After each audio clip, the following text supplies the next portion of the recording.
Astaghfirullahaladzim alladzi la ilaha illa Astaghfirullahaladzim alladzi la ilaha illa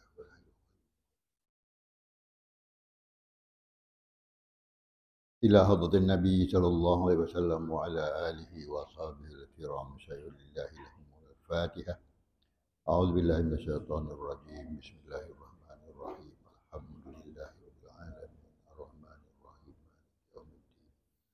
Iyyaka na'budu wa iyyaka nasta'in. Ihdinas siratal mustaqim. Siratal ladzina an'amta 'alaihim ghairil maghdubi 'alaihim waladdallin. Amin. Assalamualaikum warahmatullahi taala wabarakatuh. Alhamdulillahirabbil alamin wassalatu wassalamu ala asyrofil anbiya wal mursalin wa ala alihi wa ashabihi ajma'in. Amma ba'd. Yang dihormati pengurusi Surah Isyaniah Tuan Haji Abdul Razak, juga yang dihormati tuan-tuan imam, Tuan Bilal, Tuan Syah, adik-adik dan kuasa surau, tuan-tuan dan puan-puan yang dirahmati Allah. Alhamdulillah, terlebih dahulu kita panjatkan kesyukuran kepada Allah Subhanahu wa taala di atas limpah kurnia maka subuh ini kita sekali lagi bersama-sama salat subuh berjemaah dan seterusnya kita menambahkan sedikit ilmu yang berkaitan dengan amal ibadah yang kita jalankan setiap hari. Mudah-mudahan Allah menerima ibadah kita sebagai satu amalan salih yang benar. Baiklah tuan-tuan dan puan-puan, pada pagi ini kita masuk pada tajuk yang berkaitan dengan, bukan saja berkaitan dengan orang perempuan, tetapi juga berkaitan dengan orang lelaki juga ni. Kena tahu, benda-benda yang fardu ain ni semua orang kena tahulah. Bukanlah perkara yang kita nak rasa malu ataupun segan nak sebut. Tapi kita kena baca dan kita kena tahu supaya apa yang kita lalui dalam masa kehidupan kita ini benar-benar mengikut apa yang telah ditetapkan oleh hukum syarak. Mudah-mudahan Allah menerima amalan kita ini, tuan-tuan dan puan-puan. Baik, ini satu fasal pada menyatakan haid dan nifas dan wiladah dan istihadhah. Apa dia? 4 perkara ni. Haid, nifas, wiladah dan istihadhah. Apa bezanya 4 perkara tersebut? Haid tu apa? Nifas tu apa? Wiladah tu apa? Istihadhah apa? Ramai orang tak tahu ni. Mungkin orang lelaki ramai tak tahu. Mungkin juga ramai orang perempuan yang tak tahu, terutama yang muda, yang yang tak pernah dengar perkataan ni. Perkataan haid, nifas, wiladah dan istihadhah. Apa dia? Wajib atas suaminya. Ini suami ni, orang lelaki. Wajib atas orang lelaki atau suami pada seorang perempuan, suamilah, wajib atas suami jika perempuan itu ada baginya suami. Wajib atas suaminya apa? Tahu ni perkara ni. Kena tahu. Sebab suami ni bukan saja ketua sebuah rumah tangga, tetapi dia adalah orang yang bertanggungjawab lah terhadap isteri, anak-anak perempuan dia, dan semua saudara-saudara perempuan dia. Sebab itu dalam hadis Allah membagikan kullukum ra'in wa kullukum mas'ulun an ra'iyati. Semua orang ada tanggungjawab dan akan dipersoalkan tanggungjawab tersebut. Nanti bukan saja kita kena soal tentang diri kita, tapi kita kena soal juga tentang isteri kita, tentang anak-anak kita. Kullukum ra'in.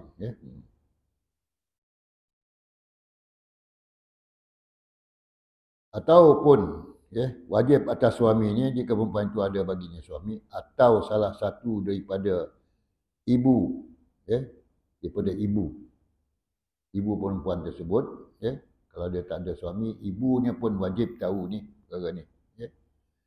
Dan jika tertinggi, maknanya atas pada ibu lah, nenek, kena tahu. Atas pada nenek lagi lah. Dan bapanya. Dan jika tertinggi bapa, atas pada bapa lagi apa dia? Datuk dia. Lepas pada datuk, Tok Wan, lepas Tok Wan, Tok Nyang. Kena tahu. Perkara-perkara yang kita katakan sulit tetapi kena tahu. Wajib tahu. Dan tak ada tempat yang kita nak belajar melainkan ada pengajian-pengajian seperti ini yang dibuka, ada di surau, di masjid, di madrasah, mana-mana pun kena tahu. Dan tak boleh ambil tak tahu, orang lelaki pun tak boleh ambil tahu ini hal orang perempuan. Orang perempuan pun tak boleh tak tahu, saya tak tahu. Ini saya serahkan pada suami saya, tak boleh. Semua kena ambil tahu. Wajib atas ibu, wajib atas suami, wajib atas bapa yang tertinggi sekalipun, datuk, Tok Wan dan sebagainya, bahawa mengajarkan. Mengajarkan apa? Mengajarkan bab inilah. Bab haid, nifas, wiladah dan istihadah ni wajib. Kalau tak belajar, macam mana nak mengajar? Tak boleh lah kan?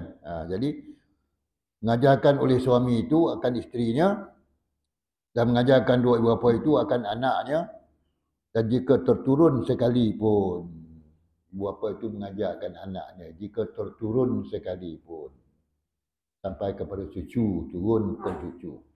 Kena ajar cucu, kena ajar cicit. Tanggungjawab. Kalau tak tahu macam mana nak ajar? Macam mana nak fahamkan? Banyak perkara-perkara yang sulit-sulit yang kita tak mau bongkarkan, akhirnya benda tu jadi tak tahu dan kita jahil dalam perkara tersebut. Bila jahil, maka selalunya kita akan berhadapan dengan masalah lah bila kita dah menunaikan solat. Sebab tu kalau tuan-tuan buka YouTube, jumpa Ustaz Azhar Idrus tu, macam-macam orang tanya. Macam-macam perkara yang orang tanya. Seolah-olah mereka tak pernah belajar. Tak pernah tahu sebelum ni. Tanya benda-benda yang macam ni, yang sepatutnya dah tahu 10 tahun dulu, tetapi baru nak tahu hari ni. Itu masalah dia. Wajib suami mengajar isterinya, dua ibu bapa mengajar anaknya, sampai cucu sekalipun, akan hukum haid dan nifas dan wiladah dan istihadah. Nak sebut 4 perkara ni pun, satu perkara yang kita kena belajar jugalah. Nak sebut haid tu apa, nifas tu apa, wiladah tu apa, istihadah tu apa. Sebut pun nak betul juga makhraj dia. Haid, dot. Kalau dalam bahasa Inggeris, haid ni apa? Kepala. Haid. Nifas. Haid, nifas, wiladah. Wiladah ni beranak lah. Dan istihadah ni darah yang dikatakan darah penyakit. Itu istihadah.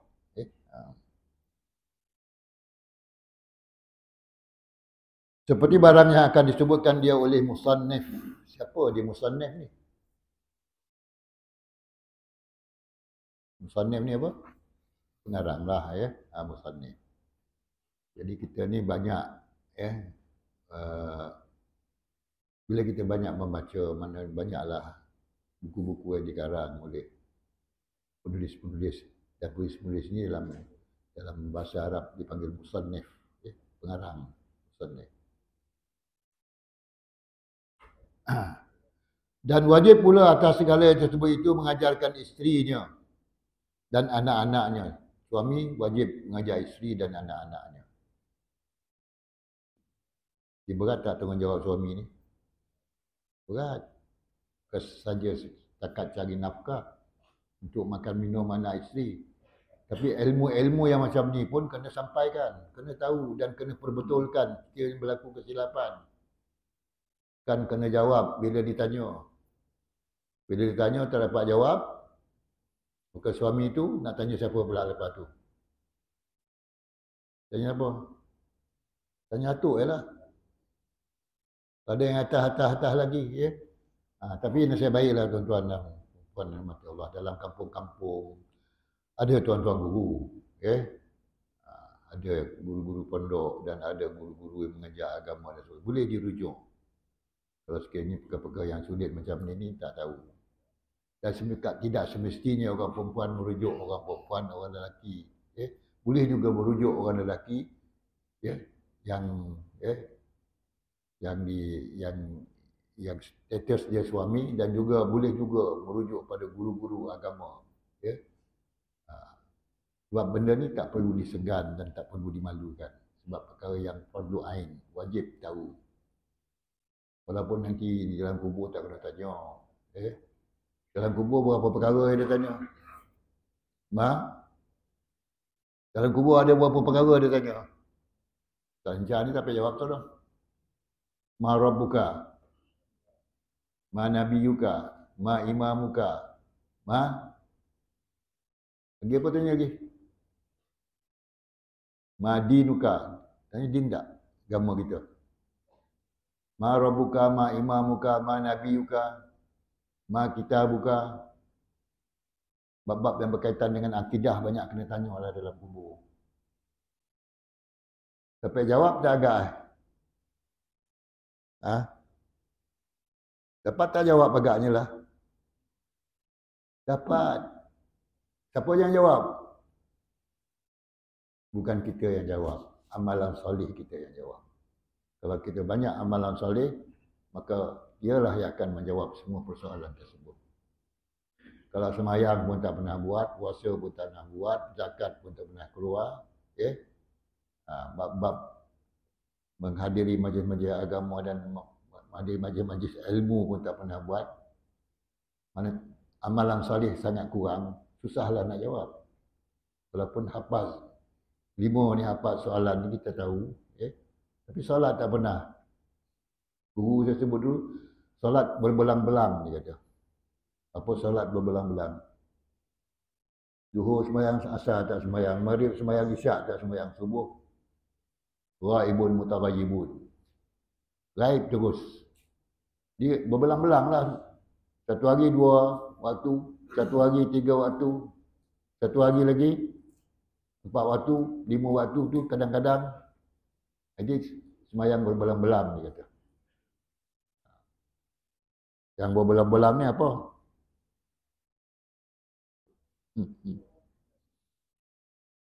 Yang berbelang-belang ni apa? Rimau yang berbelang-belang. Orang pun berbelang-belang juga. Bila solatnya tak sempurna, berbelang-belang lah dia. Baik tuan-tuan.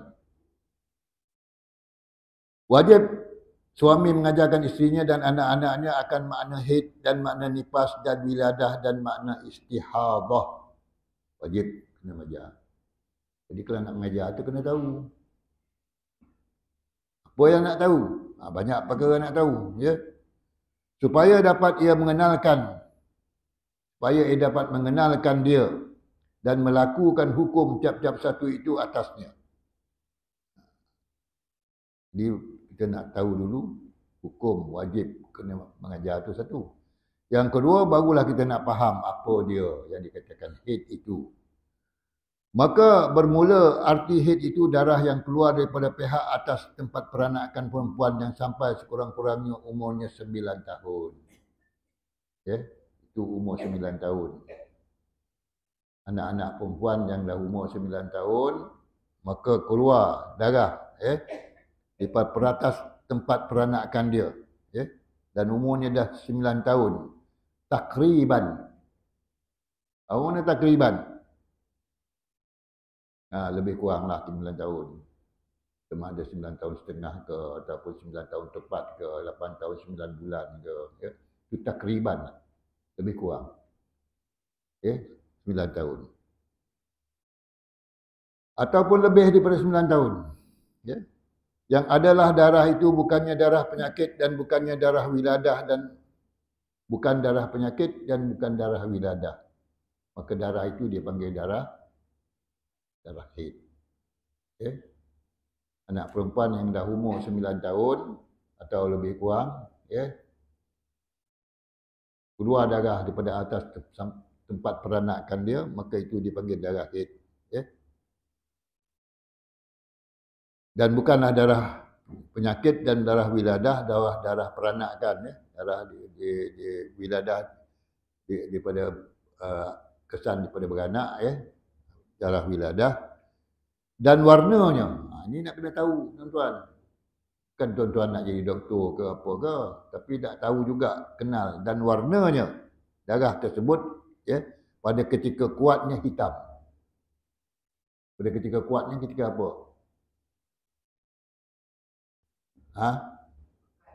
Kita hitam tu maknanya kita bila dia baru keluar.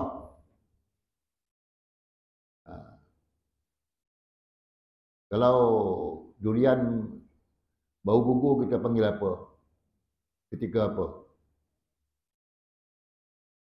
Ini bahasa daerah ni, ataupun kita tak biasa. Durian banyak gugur. Musim gugur banyak. Ketika rahatnya. Ini ketika rahat lah ni. Ya. Darah haid ketika rahatnya, ketika baru keluar tu warna dia hitam. Dan rasanya panas. Ini kena tahulah tuan-tuan. Bukan kita nak rasa malu pun nak sebut. Ya. Kita kena tahu sebagai suatu pengetahuan. Bukan sebagai sesuatu yang kita nak tutup-tutup muka kita, tutup-tutup telinga kita, tak mau dengar dan sebagainya. Panas rasanya, hitam warnanya, kuat, ya. Serta menyakiti, ya.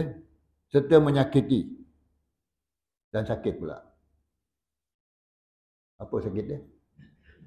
Kalau orang baru datang haid, budak-budak baru datang haid, senak perut lagi, demam panas tak? Perut, ya. Sakitlah tu. Datang haid sakit, ya. Dan pada ketika dhaifnya, ketika dah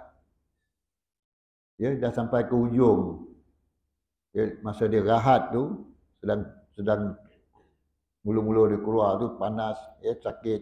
Lepas tu bila ketika dhaifnya, bila dah sampai ke ujung, dah sampai dekat nak habis darah tu keluar, merah, ya. Kemudian merah muda, kemudian kuning. Itu dia tuan-tuan. Yang kau nak tahu benar-benar ni siapa? Suami ke isteri? Nak perempuan, isteri kena tahu benar-benar lah ni. Kena faham lah apa ni yang disebutkan oleh kitab ni. Ya? Warna ketika dhaifnya merah, kemudian bertukar warna kepada merah muda, kemudian tukar warna kepada kuning. Okay? Tak payahlah tengok, beritahu je. Okay? Macam ni keadaan haid, macam ni mulanya, macam ni akhirnya. Okay?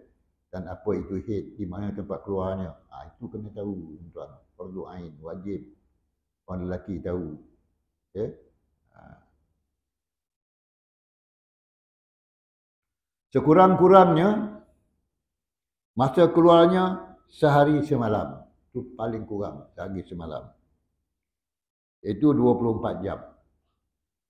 Itu sekurang-kurangnya haid keluar ialah 24 jam. Dan selama-lamanya, sebanyak-banyaknya selama 15 hari. Sebanyak-banyaknya 15 hari, 15 malam. Itulah masa haid. Iaitu paling kurang pun 1 hari 1 malam, paling banyak pun 15 hari, 15 malam.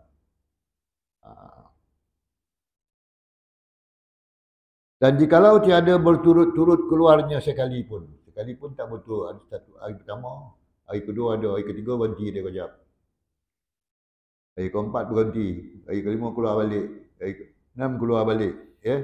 Hari ketujuh berhenti sampai hari ke-15. Walaupun dia terhenti-henti, tetapi sampai hari yang ke-15 tu, itulah dikatakan haid. Lebih pada tu bukan lagi. Lebih pada hari yang ke-15 tu, itu bukan haid. Mungkin dipanggil istihadhah, iaitu darah penyakit, tuan-tuan.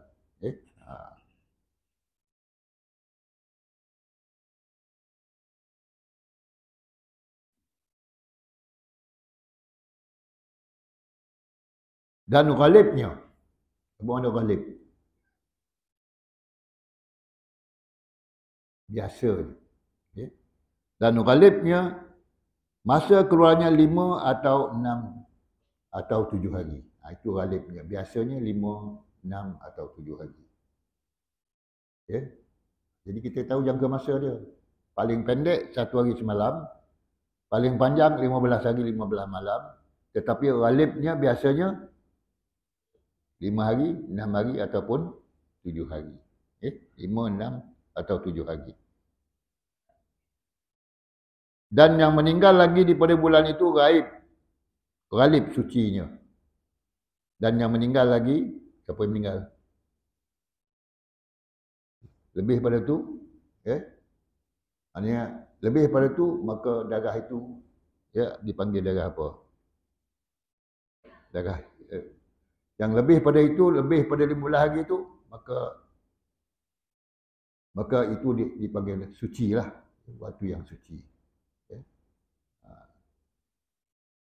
Sebab itu kalau orang yang dijatuhkan talak, yang diceraikan, dia kena ambil masa berapa bulan untuk pastikan kesucian dia.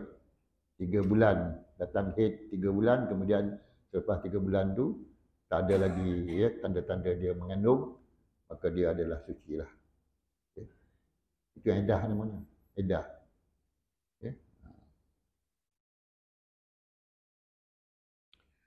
Maka dinamakan darah itu haid.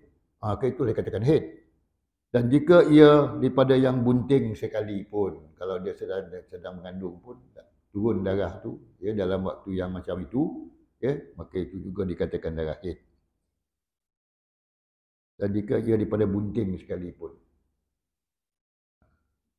Selalunya orang bunting tak turun darah haid kan, tapi dia ni turun juga. Saya tak tahu orang perempuan. Tak ada bunyi istilah dia tu, saya tak tahu. Kemudian tuan-tuan dan puan-puan, dan arti nifas. Apa dia nifas? Mungkin yang dah biasa dengar lah. Mungkin yang tak biasa dengar ni, apa pula nifas ni? Nifas ini ialah darah yang keluar daripada faraj perempuan kemudian diprosesai keluar anaknya. Ini bahasa dia lah ni. Darah yang keluar daripada faraj maduan perempuan selepas dia beranak. Itu dipanggil darah nifas. Itu darah nifas, tuan-tuan. Itu bukan darah haid. Lepas beranak ada darah keluar, maka darah itu dipanggil darah nifas. Hingga 15 hari darah nifas ni. Hingga 15 hari. Maka jika ada keluarnya kemudian daripada lalu masa yang tersebut itu, dan jika ada keluarnya kemudian daripada lalu masa tersebut itu, lepas 15 hari, dia beranak, tu keluar darah nifas, lebih daripada itu, maka dipanggil darah haid. Darah nifas ni 15 hari je, lepas beranak. Lepas beranak itu darah nifas. Lebih pada tu dipanggil darah haid. Bukannya darah nifas lagi. Darah haid. Dan tiada baginya nifas. Dan jika keluar ia dahulu daripada lalu masa 15 hari itu, maka daripada waktu itu dimulakan segala hukum nifas. Dan jika keluar ia dahulu daripada lalu masa 15 hari, dahulu daripada masa 15 hari, sebelum hari yang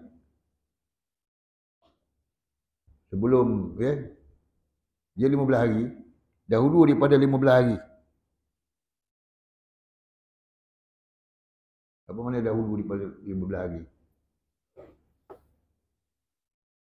Dia keluar dahulu daripada 15 hari. Maknanya belum masuk hari yang ke-15 ke hari yang ke-11, dah berhenti dah darah nifas tu. Dah berhenti dah darah nifas tu. Tak sampai 15 hari dah berhenti. Dahulu daripada 15 hari.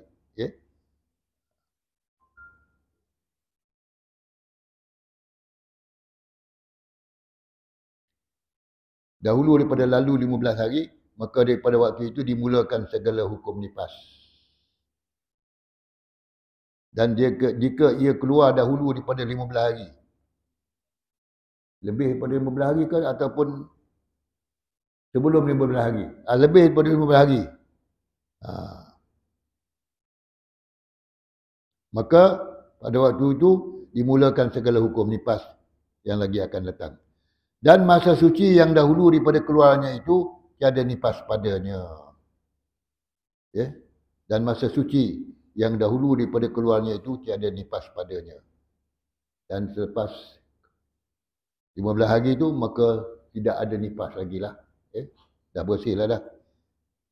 Dan tiada dihisapkan daripada 60 hari masa bagi sebanyak nifas itu dan tak termasuklah dalam kiraan 60 hari nifas tersebut. Kalau dah berhenti 15 hari itu, maka tak payahlah tunggu sampai 60 hari sebab biasanya nifas ni berapa hari? 60 hari. Okay? Tapi 15 hari dah berhenti maka maka tidaklah dikira sebagai nifas lagi. Jadi dah 15 hari dah berhenti. Tak payah tunggu sampai 60 hari. Apa sebab? Dan harus bagi suaminya bertamattu' dengan dia. Lepas 15 hari dah berhenti nifas ataupun sebelum 15 hari lagi dah berhenti darah nifas tu, maka harus suaminya bertamattu' dengan dia. Tamattu' ni apa?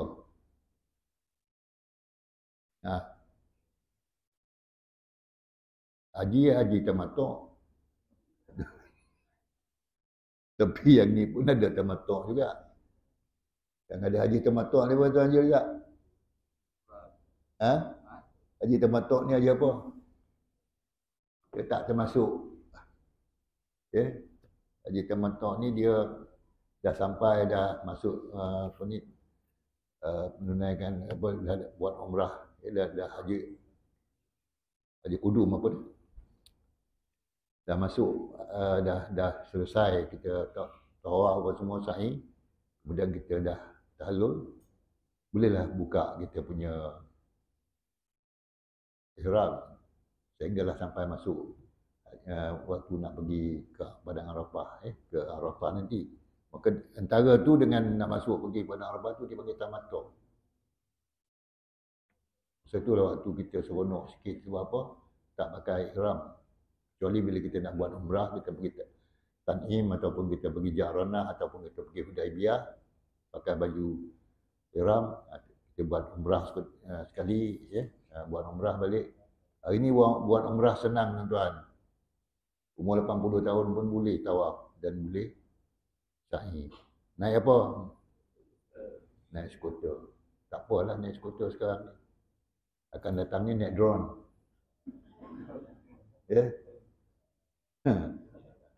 Sebab pada makin maju. Dulu Nabi daripada Madinah pergi ke Mekah jalan kaki yang menunaikan haji. Nabi tak buat haji di Mekah, walaupun Nabi duduk Mekah, tapi bila dia pergi Madinah balik nak pergi buat haji ke Mekah kena jalan kaki daripada Madinah ke Mekah. Kita hari naik apa dah? Naik komuter kan? Naik komuter, orang dulu jalan kaki, naik unta. Kita hari ni naik komuter senang. Dan lepas tu naik skuter. Lepas ni akan datang ni mungkin. Ada tuan kita kata haji online. Boleh? Umrah online.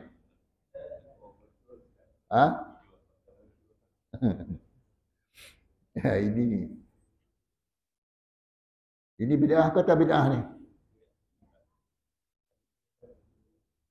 Pergi haji, pergi umrah naik skuter, bid'ah ke tak bid'ah? Nabi ini buat ke tidak? Tak buat. Ini masalah bid'ah lah pula. Dan dalam Imam Syafi'i pula ada bid'ah dolalah, bid'ah hasanah. Apa bid'ah dolalah, bid'ah hasanah ni? Macam-macam pula tuan-tuan hari ni. Jadi bila kita nak melakukan ibadah tu, yang paling baik sekali kita lakukan seperti mana yang dilakukan oleh Rasulullah SAW. Ya. Tapi kalau ada kemudahan-kemudahan seperti yang ada sekarang ini boleh juga. Ya. Tapi apakah pahalanya sama dengan apa yang dilakukan oleh salafus salih dulu, sahabat-sahabat dulu, ya, dan Rasulullah sebelum itu. Ya.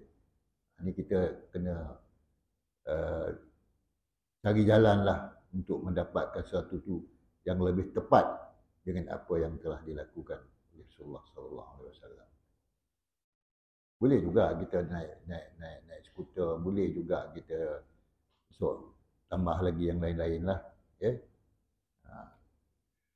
Baiklah tuan-tuan dan puan-puan, kemudian kita masuk kepada tajuk yang seterusnya iaitu apa dia? Tamatuk. Ada orang tanya tamatuk tu apa? Ingat ada yang boleh jawab ni. Ha? Tamatuk ni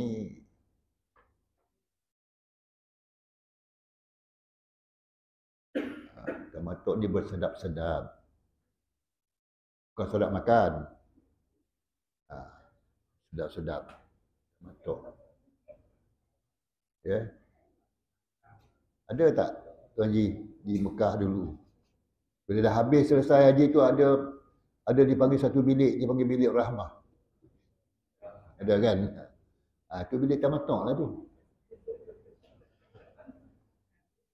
Ya, tu panggil bilik tamatuk. Bilik berkat. Bilik berkat. Bukan bilik rahmah.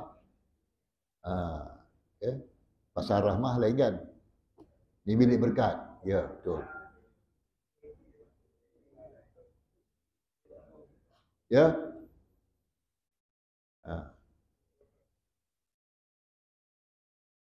Jadi sekat itulah dulu tuan-tuan ya. Dah sampai bilik berkah ni kita berhenti lah dulu.